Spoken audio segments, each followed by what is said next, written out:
ఐక్యరాజ్య సమితి శాంతి దళాలు అన్నటువంటిది అత్యంత కీలకమైనటువంటి. అయితే ఆ శాంతి దళాలు లేకపోతే కనుక ఐక్యరాజ్య సమితి పునరావాస కేంద్రాలు ఏవైతే ఉన్నాయో వాటినే హమాస్కి తీవ్రవాద స్థావరాలుగా మారుస్తున్నారు, లేదా హమాస్ షెల్టర్లుగా మారుస్తున్నారని ఆరోపిస్తూ వచ్చినటువంటి ఇజ్రాయెల్ దాని సాక్ష్యాలను కూడా పలు దఫాలు ప్రదర్శించింది. ఇప్పుడు కీలకమైనటువంటి ఆరోపణ చేసింది, ఏకంగా ఐక్యరాజ్య సమితినే తీవ్రవాద సంస్థ అన్నటువంటి తీవ్ర ఆరోపణ చేయడం అన్నటువంటిది కీలకం.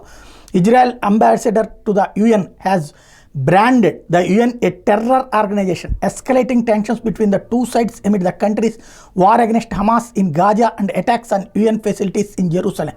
According to Israel and the US, the whole world is already terrorist. I really wonder how long the world will put up with these cold-blooded killers. They crossed all the red lines in human history.